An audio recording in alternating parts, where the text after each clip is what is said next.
Hi guys, it's Steffi from the Novelty Corner and welcome back to my channel and welcome to a book tag video. I have not filmed one of these in a very long time. I was tagged by my very good friend Leanne from Literary Diversions, who is the creator of this tag. It is her very first original book tag and it is called the Build a Book tag. She created this tag to celebrate the launch of her Patreon page. I will leave a link to her channel, her Patreon page and everything down below so that you can check her out. She's amazing. If you're not following her, I highly recommend you do. I'm going to go through these questions and try and answer them best as I can.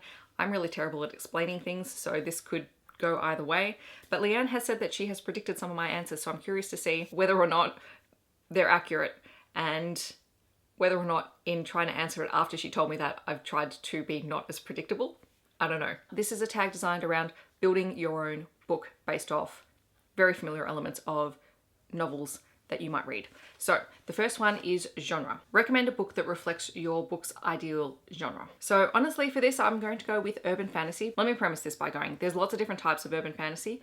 I prefer the type of urban fantasy that is set in our world with magic. And I think I talked about in my most recent wrap up that I just recently read House of Earth and Blood by Sarah J Maas, and that was a fantasy world with earth elements, and that threw me a lot. So I like books like Magic Bites by Lona Andrews, which is our world with magic, or something like Moon Called by Patricia Briggs, which is our world again with magic. And I just find it a lot easier to sink into that world because there's enough elements that I recognize, and then the magical elements on it, once the world is built up, make sense. Whereas I struggle a lot more when it's a fantasy world with real world elements because I start questioning why those things are there. Yes, I'm going to go urban fantasy, something like Lona Andrews or Patricia Briggs, because why not? Question 2 is the main character. If you could pull any character from any book that you have read and have another story about them, who would it be? And for me, that would be Catalina Baylor from Sapphire Flames, also by Lona Andrews. So again, another urban fantasy book. But Catalina is amazing. She actually is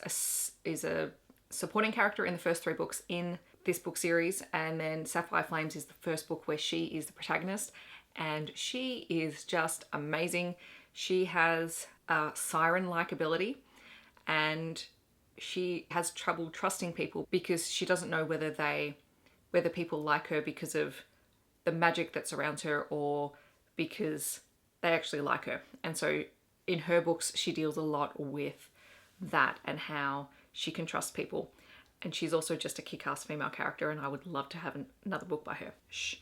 There's another book coming out this year and I can't wait. Question 3 is the supporting character. Who would be your main character's sidekick? And I don't know whether this person would like to be relegated to sidekick territory, but I think it would be a really interesting contrast of characters, although they're both kick-ass female characters in their own right. And that is Bobbi Draper from the Expanse series. Bobbi Draper is a Martian Marine and she pops up in the second book in the series, which is Caliban's War, and then she's sort of in it for the rest of the series. And she is just a kick-ass, capable woman who does what she needs to do. What can I say? I like strong female characters in my books. And I may have picked Bobbi because I couldn't very well pick the same character that Leanne picked for her supporting character, which was the Skull from Lockwood & Co. Question 4 is trope. What trope can you not get enough of, and recommend some books that feature this trope? So I don't think this one is a surprise to anyone. I love enemies to lovers trope pretty much in any contemporary / romance book that I read. 2 books that I picked. The Hating Game, unsurprisingly, by Sally Thorne. This has a great enemies to lovers trope in it. It is fabulous. But also Starry Eyes by Jen Bennett, which is sort of friends to lovers to enemies to lovers trope, but is still just amazing. I love the dynamic of people having to recognize that their misconceptions of each other are actually misconceptions and that maybe they might actually like the other person, and having to grow as an individual to be able to recognize and accept and communicate that with each other. I like that. The next one was kind of tricky for me because it's plot twist. What are some books that feature plot twists that you like, or what's your favorite plot twist? And I really don't know. So I'm going to go with one, which I don't know if it's so much a plot twist as it is I did not see that coming element in it. So I don't know whether it was so much the plot or I just didn't see certain things about characters and their motivations happening. And that is Jane Steele by Lindsay Fay, because there are some reveals in this book that I just were unexpected and I liked that. I like being surprised by things. So let's go with a surprising plot twist. Question 6 is relationships. What kind of relationship is important in your book, and give some examples of that. Now, I do love my romance books.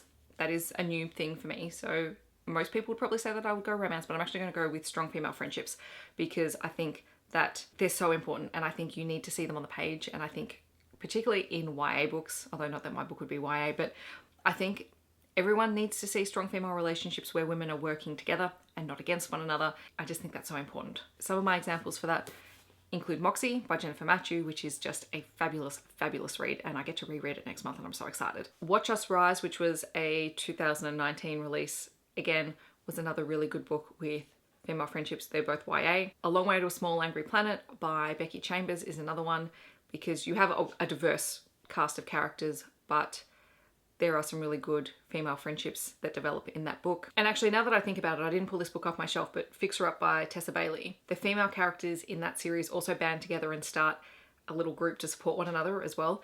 That was also really good. Number 7 is Villain. What villain would you steal for your book? So my book is going to clearly be really weird because I'm going with the King of Crows from the Diviners because he was just delightfully creepy. And finally, number 8 is the ending. What kind of ending do you like best? All wrapped up, open-ended, or something else? And we have to give an example. So again, I'm going to be that person who sits on the fence. I do like a wrapped up ending, but I don't like it so wrapped up that I know everything that happened for the characters for the next 10 years and that's it, because hello, Harry Potter and other assorted books. I like a wrapped up ending to the story, but with sort of little bits left open for people to interpret that what could happen next. So my example for that I'm going to go with is The Starless Sea by Erin Morgenstern, although there are plenty of other books, because it just felt like when you got to the end of this book, the story itself had wrapped up. It was finished, but there's just that little bit of wondering you have in the back of your head about what's going to happen to the characters next, and that's what I like. I'll also point out, I don't need a happily ever after, but I just like something to be concluded. Is that vague enough for anyone? So that is the Build a Book book tag. Thank you very much, Leanne, for tagging me in it. I'm going to tag some people. So let's see how I go with remembering. I'm going to tag Beck from Beckle Panda, Kat from Stars and Embers, Becca from Becca and Her Books, Rachel Marie from Rachel Marie's Book Journey, Piera from Piera Ford, Kat from Brews and Reviews, and Meg from Tome Infinity. If I didn't tag you, that does not mean that you can't do the book tag. I'll leave all the questions down below and the links to Leanne's original tag video as well, so you can go check it out. But feel free to do this video if you'd like. You can say I tagged you. Go for your life. In the comments, if you'd like, let me know what your answers would be to some of the questions from the tag. I would love to hear them. Otherwise, I hope that wherever you are in the world, you're having a wonderful day, and I'll catch you guys in my next video. Thanks so much for watching. Bye, guys.